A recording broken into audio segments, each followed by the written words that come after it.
Unusual o hindi pangkaraniwan, yan ang paulit-ulit na paglalarawan ng retired bank manager na si Violeta Constantino sa pag-encash ng Office of the Vice President sa mga checking nagkakahalaga ng 125 million pesos bawat isa.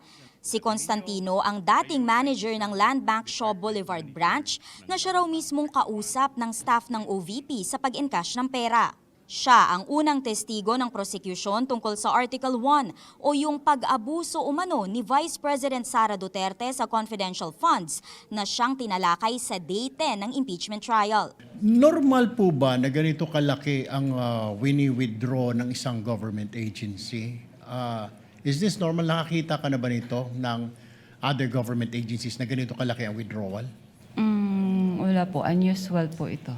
Ani Constantino, sa 32 years niya sa banking industry, noon lang siya nakakita ng ganyang kalaking encashment at 4 na beses pa. Ipinakita sa paglilitis ang 4 na checking nagkakahalaga ng 125 million pesos each noong December 2022 at January, April at July 2023. Nakapangalan yan kay Gina Acosta, Special Disbursing Officer ng OVP na nakalista ring testigo ng prosecution.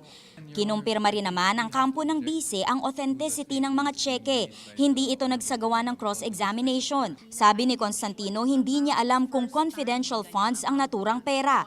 At kahit hindi ito pangkaraniwan, hindi naman daw niya pinagdudahan ng transaksyon. Sa personal opinion namin sa bangko, parang syempre po, saan kaya gagamitin po yung cash na to? So, pero hindi naman po namin tinanong na.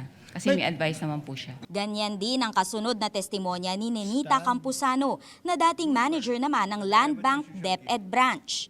Dito naman nag-encash ang DepEd na pinamumunuan noon ni Duterte ng 3 checking 37.5 million pesos kada isa noong February, April at July 2023. Bago raw yan, nasa 10 milyong piso lang naman ang karaniwang halaga ng mga cheque ng DepEd na nakapangalan naman sa Special Disbursing Officer na si Edward Fajarda. Ngayon lang po yung time na may encashment na ganun kalaki. Bilang branch manager po, paano nyo sinigurado na aprobado ni Vice President Sara na secretary noon? Paano nyo siniguradong aprobado niya yung mga transaksyong iyon? Approve ng DBM po yan. Na-release po ang pondo ni BTR.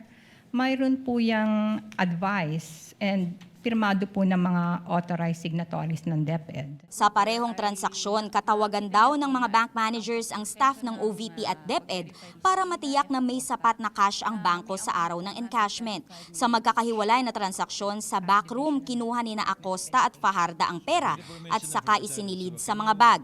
Ipinunto naman ng ilang senator judge na kahit kakaiba man ang mga transaksyon, wala naman nakita ang mga testigo na iligal tungkol sa mga ito. Para kay impeachment court spokesperson Reggie Tonggol, hindi pa na-establish kung confidential funds ang mga perang in-encash. Pero yan daw marahil ang tutumbukin ng prosecution sa mga susunod nitong testigo. Tinanong din ng ilang senator judge kung nai-report ba sa Anti-Money Laundering Council itong malalaking encashment ng cheque ng DepEd at OVP. Ang sagot ng mga testigo, hindi raw nila pwedeng isapubliko ang ganitong impormasyon alinsunod sa batas. Bukas, July 30 ang deadline ng subpoena para sa mga reports ng AMLAC, pati na rin sa bank documents at tax records ng BISE. Samantala, kinwestiyon ni Senator Judge at dating PNP Chief Ping Lacson kung bakit tila walang competent witness, gaya ng retired intelligence officer sa listahan ng mga testigo ng prosecution at defense, para raw sana maipaliwanag ang pag-handle ng confidential at intelligence funds. Kasi limited yung purpose ng intelligence at saka confidential fund. Nagtataka lang ako, nakita ko yung regularity ng withdrawals ng cash. Parang every quarter. Ang alam ko, pagka may pangangailangan dahil merong intelligence gathering operation, may confidential activities, saka palang mangangailangan ng pera. Sabi ni House Prosecutor Joel Chua, may reserved witnesses sila. Sabi naman ni Defense Lawyer Michael Powa, magpepresenta sila ng testigo kung kinakailangan. Para sa impormasyong napapanahon at on demand, Amor Santos, Newswatch Plus.